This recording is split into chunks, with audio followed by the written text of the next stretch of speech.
This is the minor side of life.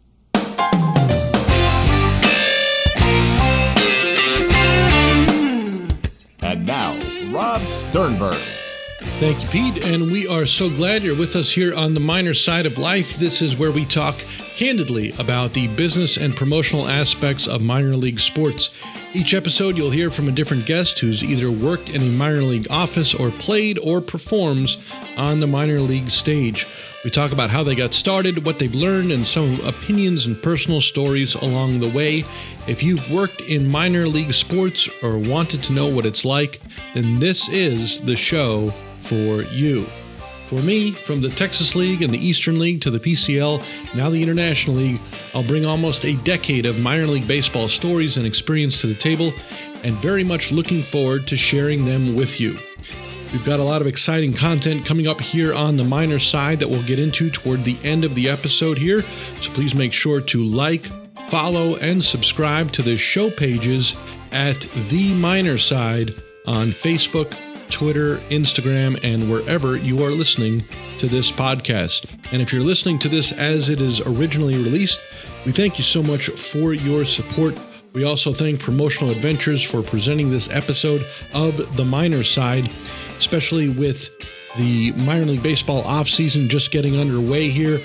A lot of opportunity yet with college winter sports and hockey and basketball season and so on. Make sure to get your giveaway item list to Dustin at promotionaladventures.com. You'll be in good hands over there. Also figured to pass it along, it is official. I will be heading to El Paso for the all newly minted Minor League Baseball Innovator Summit.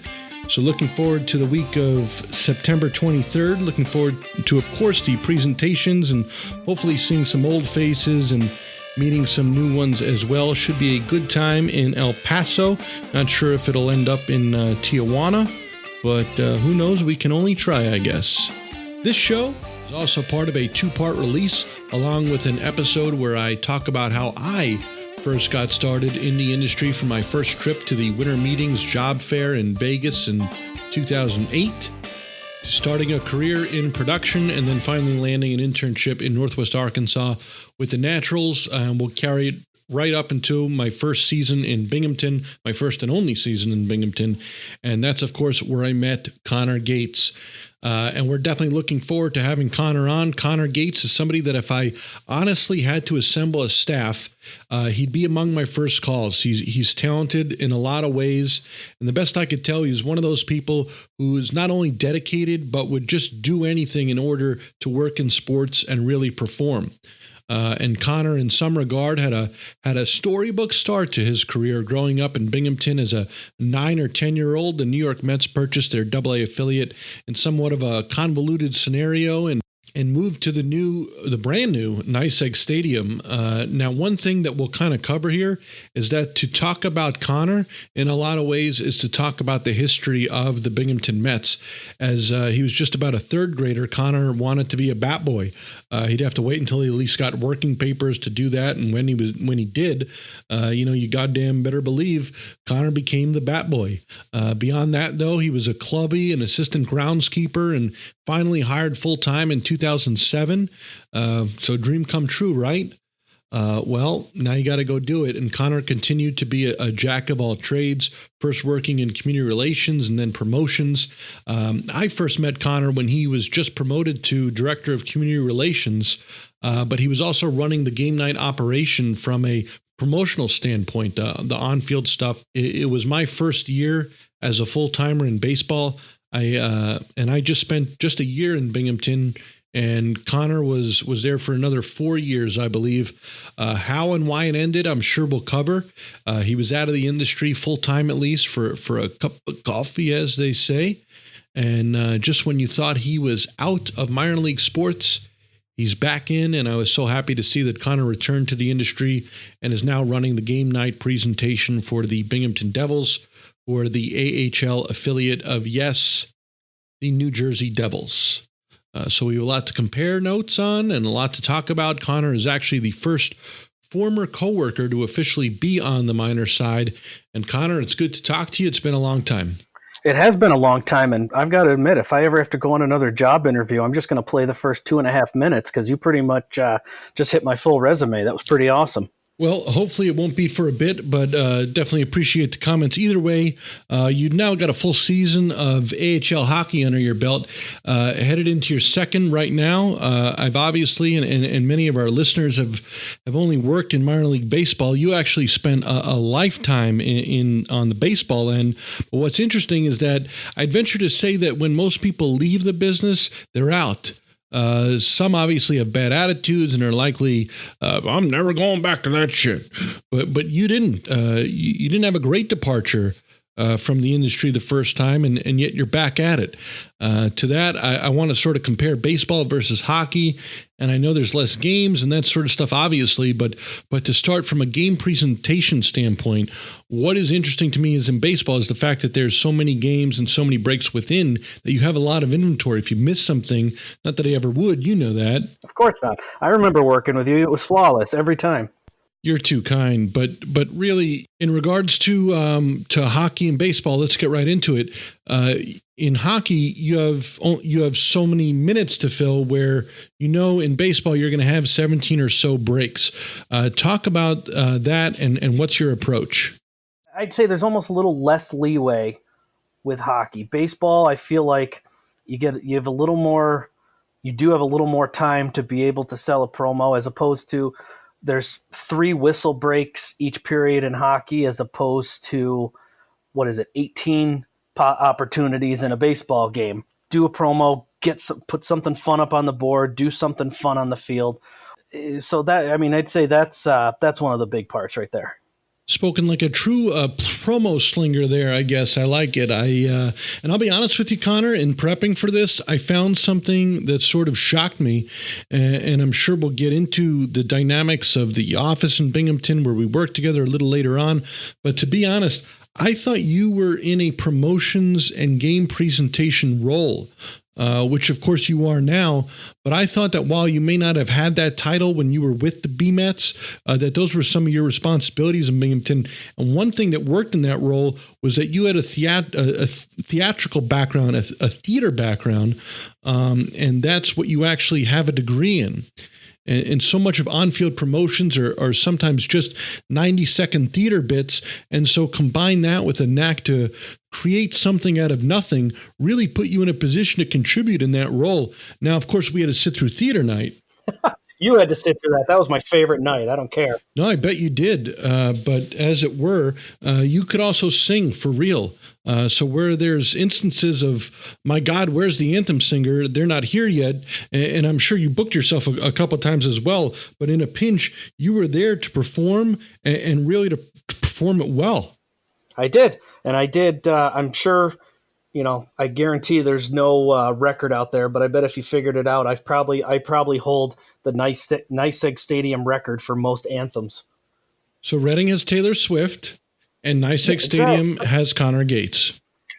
Oh, that is so depressing for NYSEG Stadium. No, but it's all in good fun. But those are immeasurable intangibles, really. And I did it like on many times where the group sales would book a group. Hey, they have a guy for the anthem. Okay, great. Can he sing? I don't know. Like, well, okay, perfect. Guy shows up. He's like, wait, I'm singing the anthem. I don't want to do it. Son of a. All right, here I go. And there you go. You belted it out like a young Luciano Pavarotti. And so you see why I guess I thought you were a promotions manager versus community relations department or whatever your exact title was at the time. Because I remember you just had 100 stories throughout your minor league baseball years, and you got to do some pretty cool things along the way. But what's a real like minor league baseball-ish story you have? We'll get back to the AHL and what you have going on now, but what do you got? Oh, God. Well, there was one, I was getting ready for a promotion. It was the pasta pitch. So it's about an inning away, so I'm down in the little pit next to the dugout getting the ball ready. It's in between innings, and it's on the first base side. So really, there's nobody at fault but my own. First of all, the pasta pitch was, we had them before. It doesn't, you already... What, you're saying every fan in baseball doesn't know the pasta pitch? Not quite. But No. for the two or So three it was people that don't know what it is, how about that? okay. I'll tell that guy. All right. So this is for Steve in Michigan who doesn't know what the pasta pitch is. So it's basically a big wood board with the Little Venice logo, which is a local Italian restaurant. I think I get a free plate of pasta because I've mentioned them twice during this broadcast, so that's good. Um, and it's got a cutout of a plate of spaghetti. And what we did was we took a baseball and we wrapped it with a basketball net, and so it looked like you were throwing pasta into the plate. So I'm down there getting the board ready to bring out on the field for the next inning, and all of a sudden I hear "heads up," and so naturally I look up, and an overthrow at first during warm-ups catches me square on the side of the head. Oh, I couldn't. I don't even remember there being baseball that day, to be quite honest. So I'm knocked a little silly, and one of our season ticket holders goes, "Oh my god!" He's like, "You okay?" Oh, actually, a player was right there on the scene, and it's funny enough, and I'm dropping names like crazy now, but the player was Carlos Gomez. We had a good career with the Sure. Twins, and then mostly with the Brewers. He was the first one there to make sure I was okay. So the season ticket holder, all right, comes down, grabs me, and walks me down to the EMT. The season ticket holder walks me down to first aid. They walk me through some tests, put some ice pack on my head, and I'm like, all right, I think I'm good to go. My season ticket holder's like, no, you're not. I'm like, what do you mean? He goes, you're not talking at full speed. I'm like, what are you talking? Apparently, I was talking at like half speed. So eventually I catch up and everything's fine, mostly. So I go find Heath, because Heath had kind of taken over for me while I was incapacitated. I said, hey, something you got to know about the pasta pitch. He just looks at me and goes, that was 4 innings ago. Oh, all right, I'm going back to first aid. So you had a concussion, an undiagnosed concussion. I, I, it was never actually diagnosed, but I don't know. Based on my mental capacity now, it's not out of the realm of possibility. So There we go. There we go. I figured I'd warm you up, just ingratiate yourself to the audience a little bit. Before we get too far away and too far down the road from hockey, I wanted you to compare the personalities and how easy or difficult it is to book player appearances and get participations in promotions, because I do remember when working with you that you had a pretty good knack for getting that buy-in. But I always had this idea, right or wrong, that let's say hockey players were much more willing participants. What say you? part of that, I think, has to do with the fact that I think, and I don't ask the guys this question because it's really at the end of the day none of my business. I think minor league hockey players make a significant more amount of money than minor league baseball players do. There are definitely guys that have when they've been playing for 5 or 6 years, and this isn't primarily for hockey, it's primarily for baseball. The guys that have been playing for 5 or 6 years, there are some guys who say, "I've done my time." We've had guys that have played 3 years in Binghamton, and I don't even talk. I'll talk to them, but I won't. When it comes to appearances, I don't go anywhere close to them because they've been in Double A for 3 years. They've done their time. It's the guy that there's been times where literally a guy walks into the clubhouse after getting promoted. I said, "It's great to meet you. You got an appearance tomorrow at 10 o'clock. Be ready." So you bullied the new guys, but really, and the famous San Diego Chicken talked about this on our most recent episode, available over at minorside.com or wherever you listen to podcasts. And in regards to getting buy-in, he said, if it's fun, you'll get that participation. If it's not, you won't. Can you speak to that, or what is your responsibility either way, and were they required to make these appearances and participate in the promos, and how do you go about it? A combination of both. As community relations guy, I tried not to hit the same player more than once. I'll just tell you a minor league story, and folks, I just want to emphasize that this was just a joke. It was not my actual mindset. But we had a couple of players a few years ago that wanted to do every single appearance that we had because we used to give them I $20 think I was there for this year. worth of It was Dick's. Edgar Garcia, Edgar Edgar Ramirez. Ramirez, and Kai Gronhauer, who's a catcher from Germany. Edgar Ramirez, who I believe is from his family comes from Venezuela. And again, this was me just making a joke. I don't actually believe this, but so he goes, I want to do every appearance you guys got. I go, okay, you get a $20 Dick's gift card for every appearance you got. He goes, I know, we're trying to save up money so we can buy something. I said, what are you trying to buy? He goes, a boat. I said, why? You're already in the country. I don't get. Just a joke, folks. Just a joke. I don't get it. Because a boat to maybe sail from another country into America. He goes, I'm from Venezuela, motherfucker. I'm like, I know. So, and the irony is that the gift cards that we gave him, they wouldn't accept because it says at the bottom, not good, not valid on canoes and boats. Oh. Yeah, I felt bad. Stating to your earlier stuff, it's fun to make. It's good to make them more engaging when they get to deal with people who are fun. I remember taking guys to kickball games and they were bitching about it the whole car ride there, but once they were there, they actually had fun.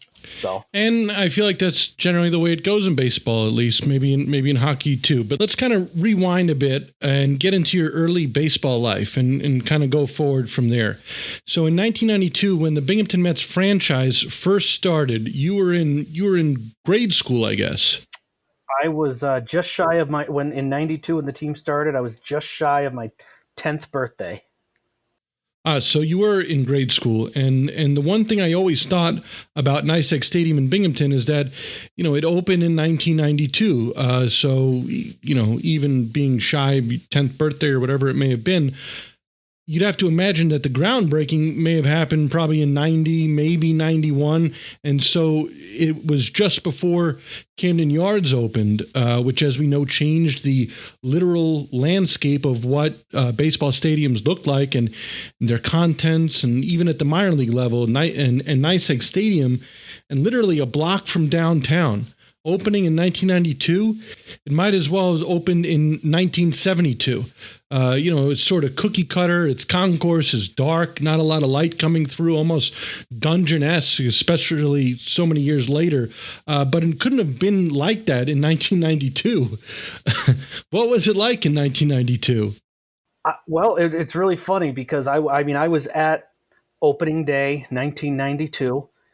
I was at every opening day in 1992 because I think it was one of those fourth times the charms. And it took a couple tries to be able to get opening day underway back in 1992. But I remember my dad ran his law firm about 2 blocks away from the ballpark. So I remember walking down the street, walking right towards the ballpark for the first time. They were selling programs outside. There was a massive line of people to get in.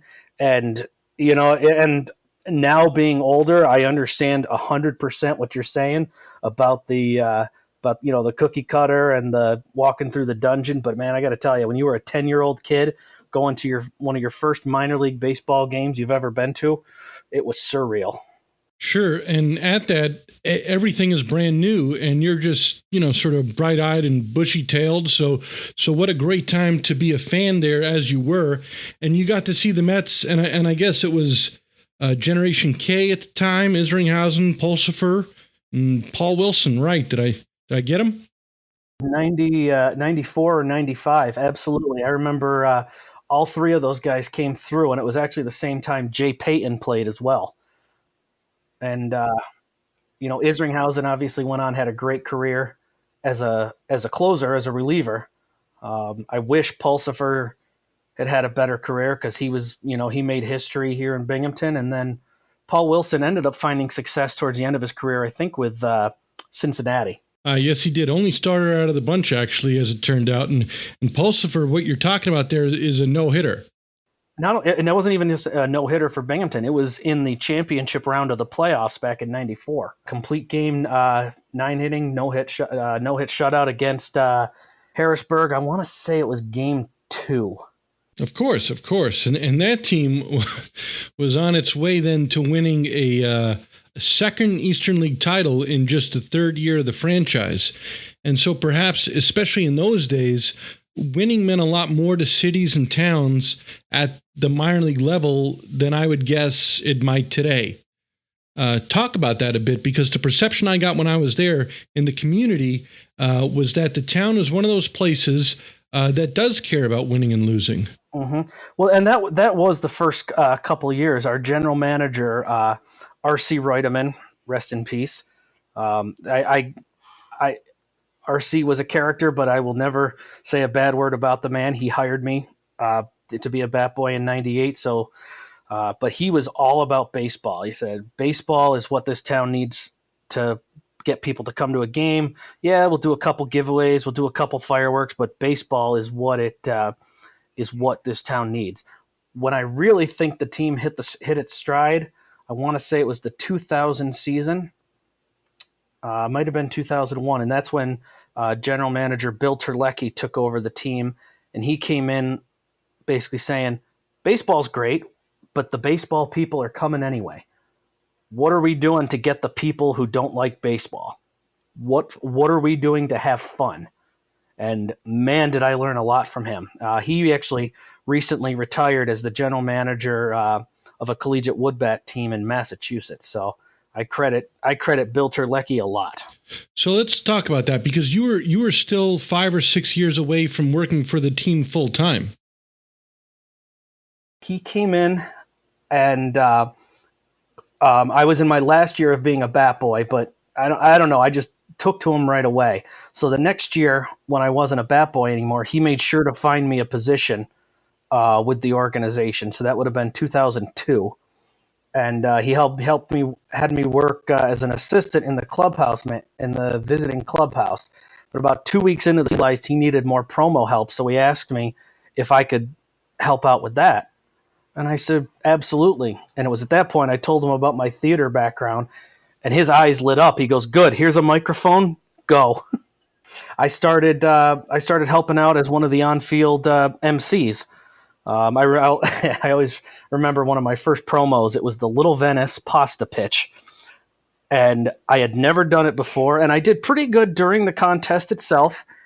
But then all of a sudden it gets to the point where I'm supposed to add a tagline, and I had absolutely no idea what to say. And I just remember saying, Little Venice, great food, great pasta.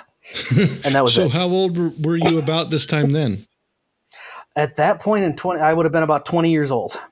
So you really have this great opportunity before you all these years. There's people, myself included, that are like, all I want to do is work in baseball. And you have this great opportunity to be a bat boy and then help on the grounds crew. And then you slide into promotions. And then you had these opportunities your whole sort of early life. How would you say that happened for you? It's one of those, I think I put my foot on every rung of the corporate ladder when it came to baseball. The main thing I do, and every time I do a career day, and every time I to give a tour around the arena, or when I used to give tours around the ballpark, I used to tell the kids, never say no, unless it's well within reason anyway. Never say no, and that's what I did. I never said no. Bill would say, hey, we've got a tour coming out. Can you show them? Yeah, absolutely. I'd love to do it. Hey, the grounds crew needs help raking the field during the third inning. Can you give them a hand? Absolutely. I can make that work. We've got 1,000 Mike Piazza bobbleheads that are being handed out. They need to get to the gates. Can you do that? Absolutely. I'm all over it. Never say no. And we've heard that a few times here on the minor side already, especially in the early part of the career, like just say yes.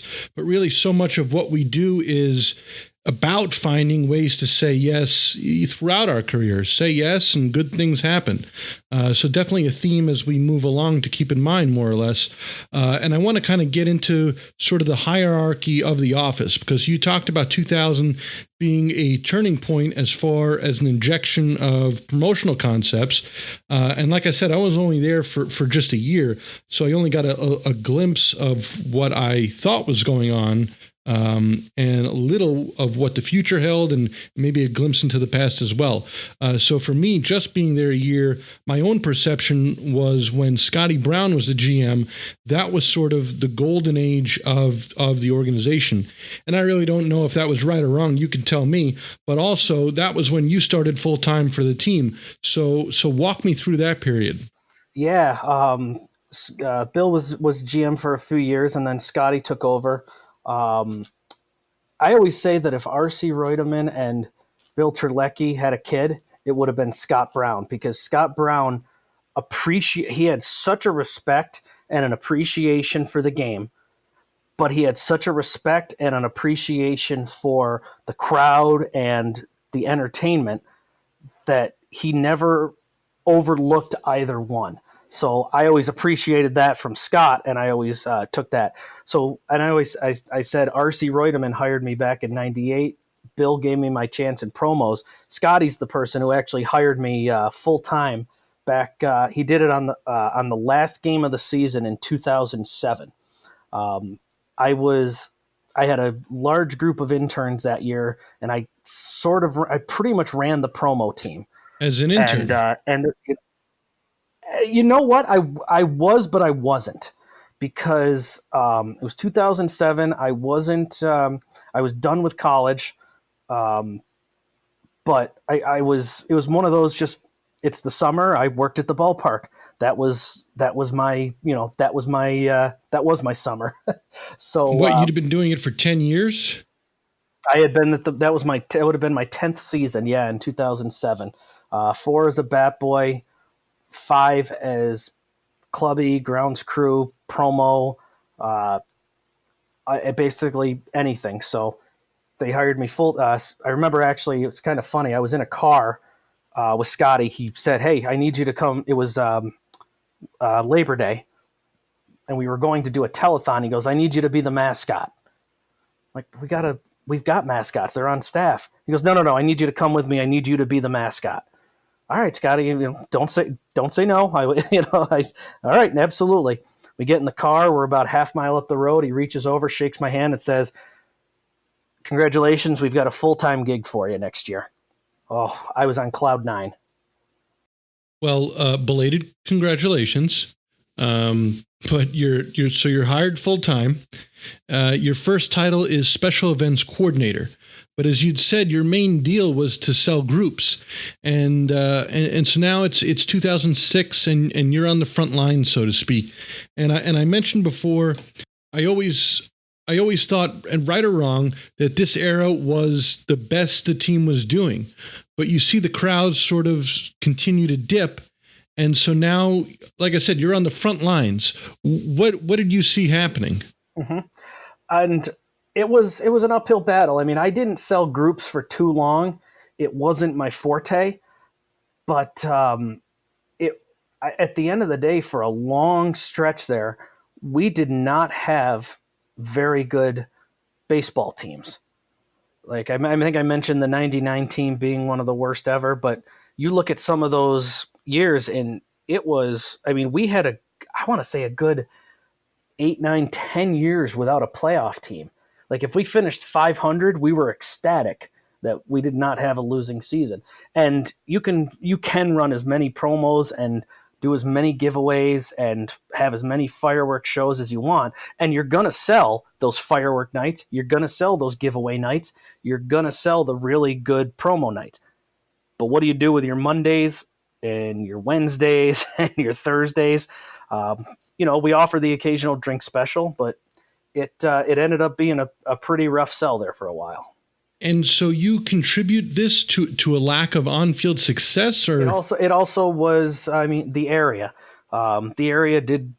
I am so far and away not a financial expert, not a government anything, so I can't tell you, what was going on in the area at the time. But the general population of Binghamton and the Broome County area, and really just our whole area in general, was starting to dip. Endicott Johnson had closed years prior. IBM was starting to ship jobs out of town. So it was tough to find people in the area to want to come to ball games. But, we did as best we could. And overall, I think we did okay. And I remember there being a few scares of, even in interviews that you've done, I came across in preparing for this episode where I've seen these stories almost had nothing to do with this particular subject, but even so, you could just feel a hint, or there's a tinge of, to keep baseball here, we need to do this. So just that idea that we're trying to keep baseball here, how long was that part of the conversation? That was longer conversations with people than I had ever hoped to have, because at the end of the day, there was very little truth behind the whole baseball's leaving Binghamton. There's a beat reporter with the Mets who I have the most for New York Mets, who I have the most respect for. I've met him a couple times. I think he's a good guy.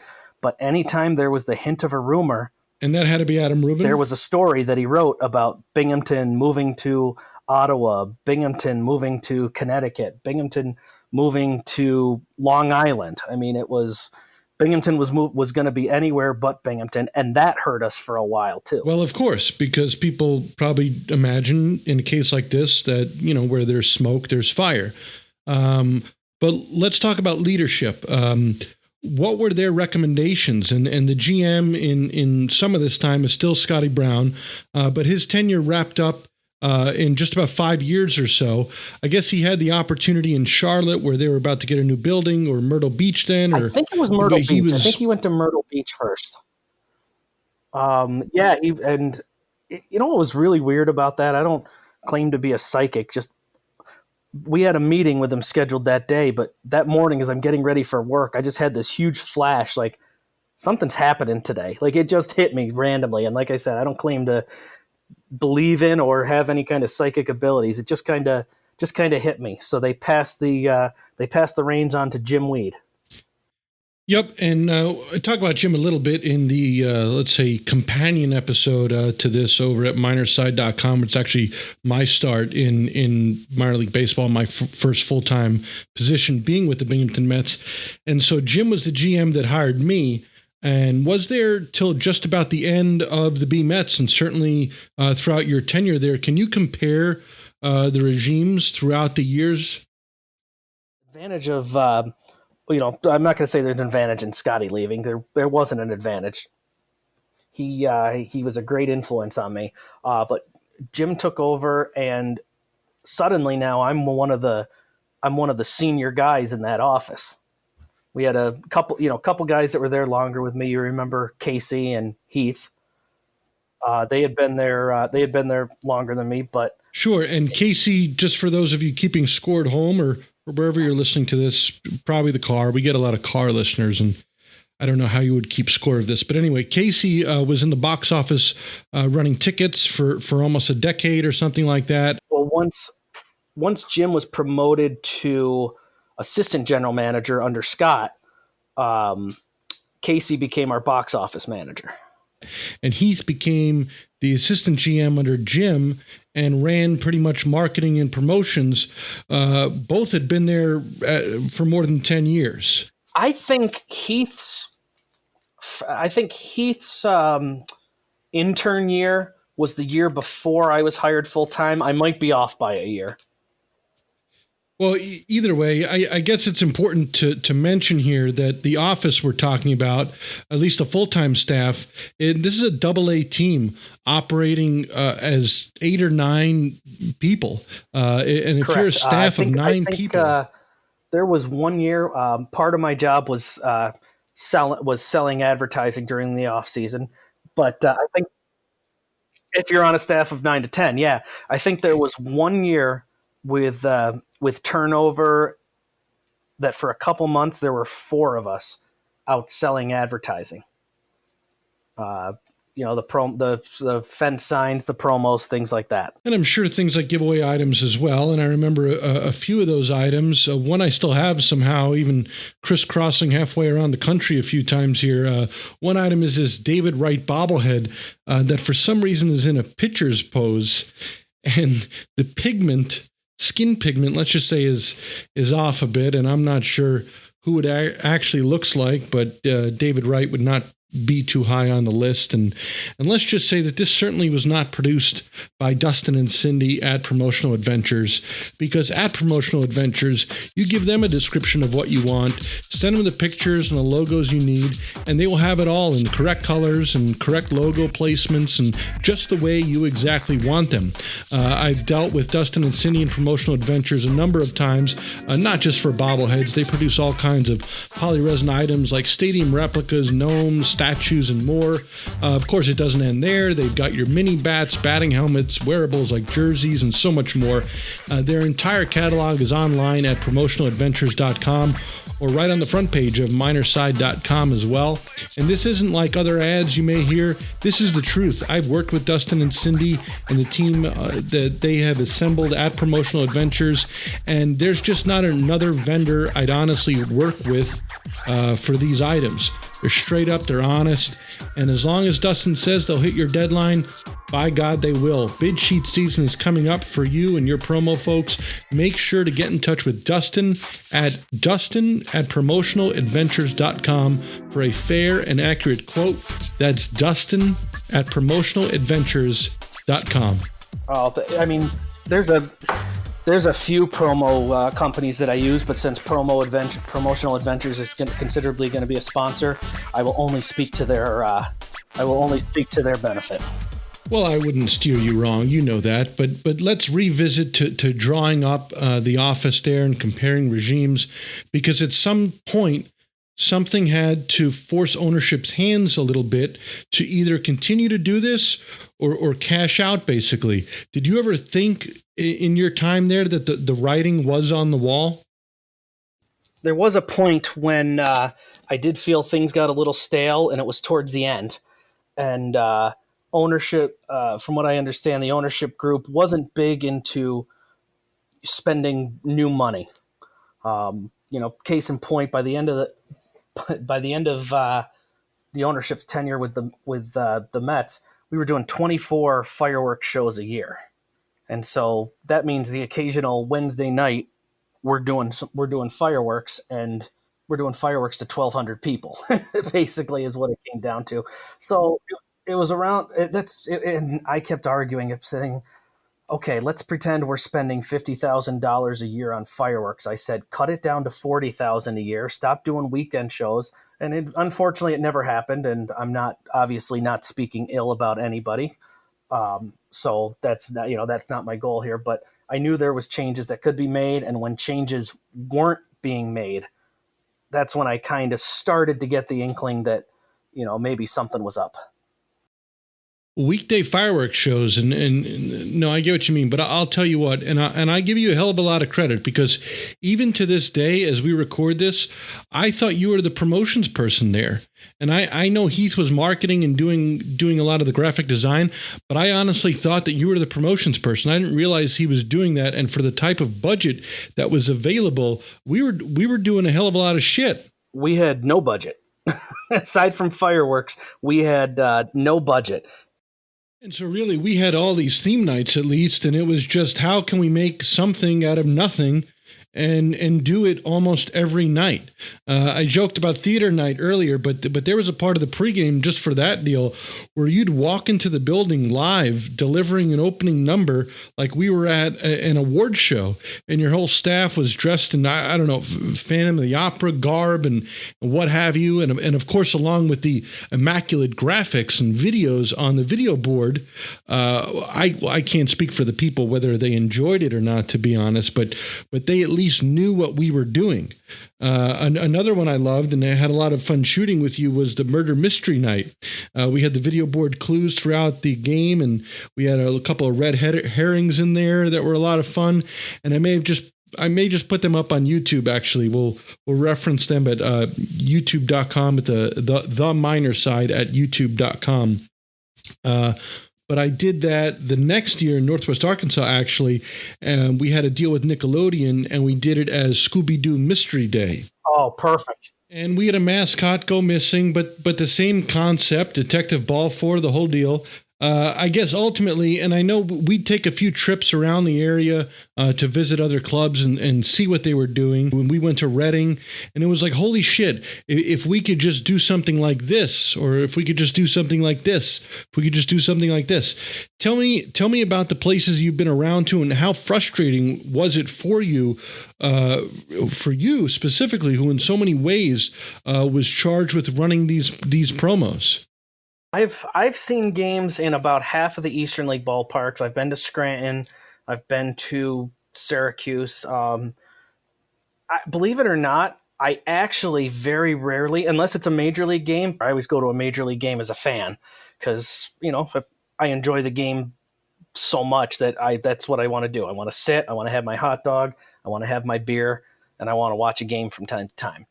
I really don't go to too many other teams, though, for several reasons. One, it drove me crazy because about 2 innings in at Reading, I think you and I were probably on the same boat. We're like, that's a great promo.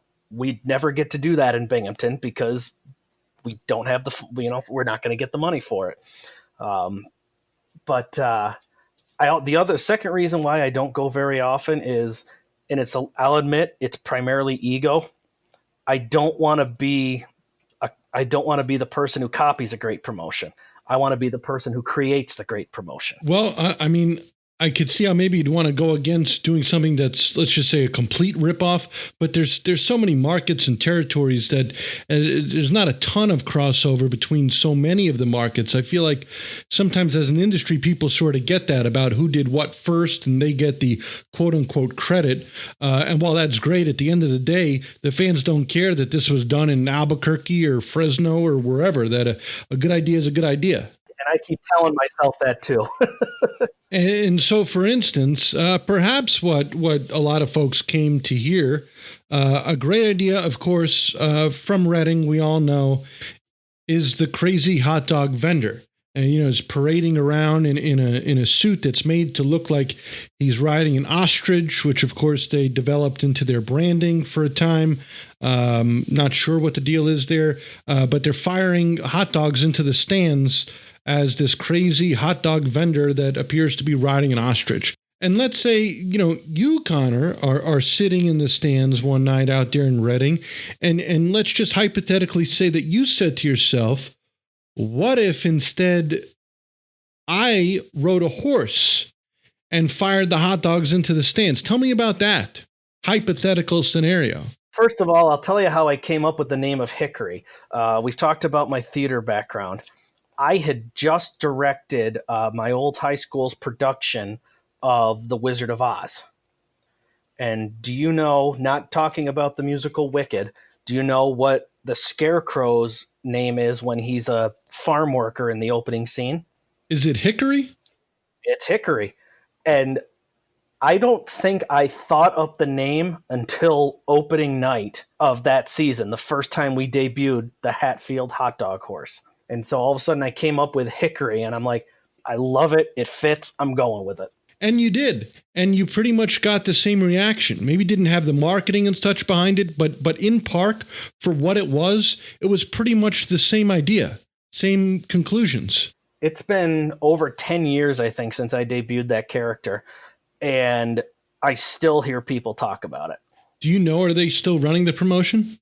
I know, and when the team was sold, the owner actually stopped the promotion. I want to say little less than halfway through the season.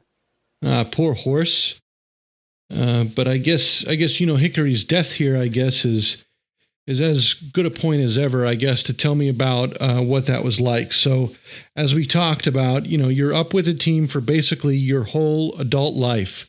You got married, you had a child, you had gone to college before that, and did all those things as an employee of the Binghamton Mets at that point. And then, as you said, you got to a few points where there were some red flags, and walk me through what happened. So I get a call, I want to say it was December. It would have been December of 2015 from Jim Weed saying, hey, just so you're not, caught unaware or caught by surprise, the team's been sold. and we're doing a press conference today. And don't worry, you still have a job. Okay, well, good. But was the writing on the wall at that point? I mean, was there blood in the streets, or were you like, man, there's no way? And let's call a spade here. The owner's son was working in the building. Mm-hmm. Yeah, the previous owner's son was running concessions. From the moment the team was purchased, I had incredible optimism. Said because Mike Erta, one of the previous owners, sat us down and talked to us about everything, and I left that meeting feeling so amped up and so charged that it was going to be, a new beginning, basically, a new chance to promote this product. Right off the bat, the new owner talked about a name change, which I was thrilled with. I had been begging for that for years. So I was really charged at first. And I'll slip in that the miss perhaps in this whole thing was that it should have been Stud Muffins. But so it's a optimistic time. That aside, tell me what happened. What was the season like? What were your directions or instructions? How did things change? It was kind of like answering to two masters at one point, because you had the new owner and you had Jim Lead, who again he helped propel my career. So I thank him for everything as well. And it was just a tough go trying to please everybody. How so? You had the way things have always been, which even if you're somebody like me who hates saying, well, that's the way we've always done it, even if you're someone like me, you've still got to, beat back everybody else who says, well, that's the way we've always done it. So you got to fight back against that. And then there's someone coming in looking for change, and it's not the change you're looking, to bring. And, it's tough just battling back and forth between that. So at this point, to a degree, it was your lifelong sort of dream becoming a reality, going from fan on opening day as a 10-year-old to bat boy to clubby and so on. And you go through what sounds like a fairly tough season. When did the place really start turning over? When did Jim leave? And Jim was there longer than I was. Oh, so it was Jim then who had to call you in and tell you? No, Jim actually wouldn't do it.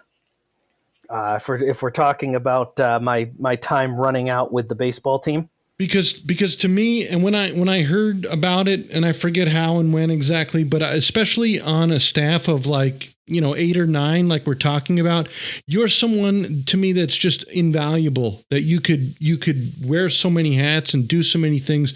So I didn't understand it. And obviously in your shoes, I feel for you. I imagine you didn't either, or maybe you did. I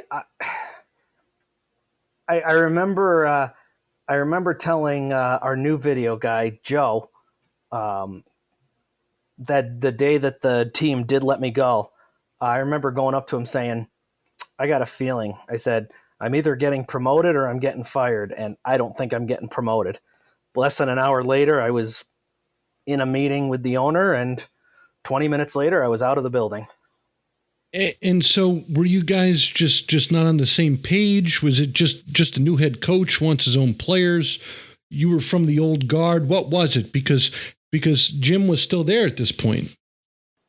I think it was a combination of many things, a lot of which, because I'm still working in the Binghamton area, I won't delve too deep into. I don't want to burn any bridges, if you will.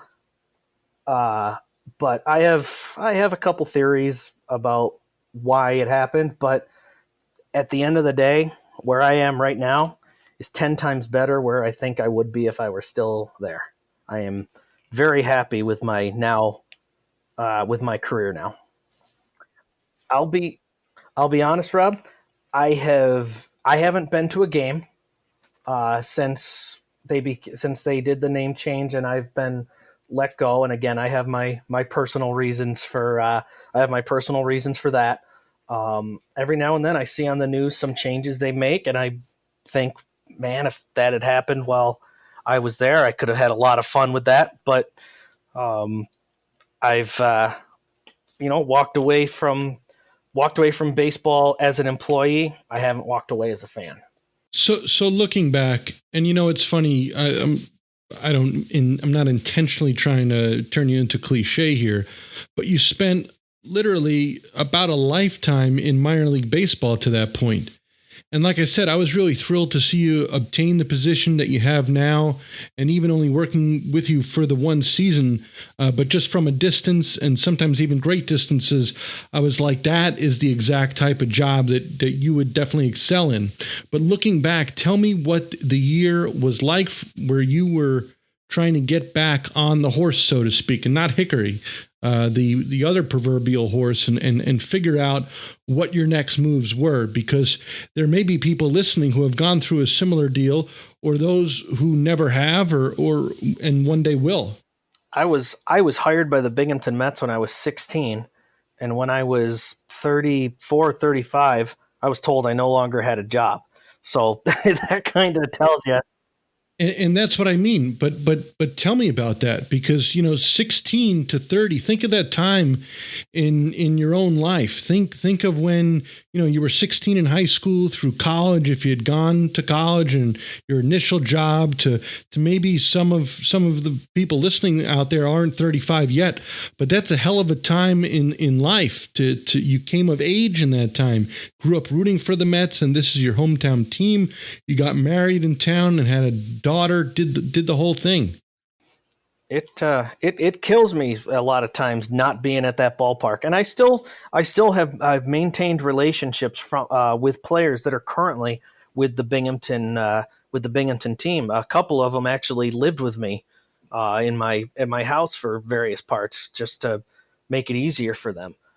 So it kills me sometimes not being at that ballpark, but I have my reasons why I'm not going to go back there, and I don't. But you go through this ordeal, and just in the interim time, going off your LinkedIn here, you spent 3 months in radio ad sales, and I know my boy Taylor Edmonds, who I worked with in Omaha, did that as well, and said even after working in baseball, that was the toughest job he ever had. And he was an intern with unlimited hours, and he worked like a dog his intern year for sure. And he said radio ad sales were tougher. And then you got into government a bit after that as well. So tell me, what was the interim for you like? I will forever be grateful to Tom Barney with iHeartRadio. He's retired now. I will forever be grateful because he hired me within a week of my being fired from the Binghamton Mets. And a week into that job, I knew I was not going to last, because I had spent a lifetime doing one thing, and that wasn't it anymore. So I'm forever grateful to Tom Barney, and I'm forever apologetic, because just a couple months in, the person I ended up working for, Jason Garner, who's the Broome County executive, won his election, and I interviewed and got hired for communications for him. So I'm forever grateful to Tom Barney and forever apologetic, because he went out on a limb to hire me, told the corporate, we need this guy, and then I left shortly thereafter. So I always feel bad about that. But was it the radio business? Yes. I mean, they're both true. It was me selling a product I did not have the most amount of faith in. I just didn't agree with it, and I didn't really realize that I didn't agree with it until I tried to sell it. So then the government job opened up. I did that for a year, and then I left and ended up with the Devils, and that's where I need to be, is back in sports. But everybody who knows me was so thrilled when I got the job with the Devils, because they know that's what I want to do, and they know that's where I belong. Well, count me as one of those people. I know your skill set, as we talked about at the top, and you should have a space in any sports entertainment organization. And so I am genuinely happy for you and the team there as well. And good luck this season. I know it's getting underway shortly here. And Kind of you dug deep. I kind of appreciate the, everything you did. So this is great. No, and thank you. And what is that place, the bar on Vestal Parkway there? The Ale House. The Ale House. That's usually, whenever anybody says bar in Vestal, they usually mean the Ale House. Well, see, still got some family up that way, so next time we're there, maybe we hit that place up and I'll look you up, as they say. Oh, without question, I'll be there. Connor Gates of the AHL's Binghamton Devils here on the minor side of life. And as we said at the open, we're looking forward to a lot of new content on its way to minorside.com and wherever you listen to podcasts. This episode of The Minor Side of Life is presented by Promotional Adventures and is part of a two-part release along with an episode of one where I talk about how I got started in the industry, from my first trip to the Winter Meetings job fair in Vegas and not having one fucking interview there, to getting started working in the production field and then finally landing an internship in Northwest Arkansas with the Naturals, up until my first season in Binghamton, and that's, of course, where I met Connor. In the upcoming weeks, we will have episodes with guests that include Anthony Serratelli. He'll be the first player who will stop by the minor side, and we'll talk about his playing days in the Royals and Mets systems. He played indie ball as well before signing on with Kansas City, up until his season in Japan, his retirement, and the film and production company that he runs now. So definitely should be a fascinating talk with Anthony Serratelli. Also on deck is a chat with Brian Radel. Brian is currently with the Philadelphia Wings in the National Lacrosse League, but he spent about 15 years in baseball, marching up the corporate ladder, ultimately being named general manager in Kannapolis. He brought about some very innovative ideas there, including the highly personal and impactful Cam's Clubhouse. He brought that to Kannapolis, and now he's in the lacrosse business, so we'll talk to him about that. I got to talk to Brian about it last year at the promotional seminar in Iowa, in Des Moines. And it is official. I will be heading to El Paso for the first ever Minor League Baseball Innovator Summit. So we're looking forward to getting a chance to bump into some old friends and some new friends as well. Other than that, if you liked what you heard here on the minor side, please let us know. We look forward to interacting. The show is on social media at The Minor Side on Facebook, Twitter, Instagram, and YouTube. For me, I am at Rob Sternberg on Twitter. Thank you so much for listening to this episode. Both of these episodes, had a lot of fun putting them together. For the details, of course, here is the great Pete Candianis. He's a real nice guy. This has been a presentation of The Minor Side of Life. We kindly ask for your support of this program by subscribing to the show on your preferred podcast player, joining the newsletter list at minorside.com, and following The Minor Side on social media. Plus, you can always visit theminorside.com for exclusive content and more. Thank you for listening.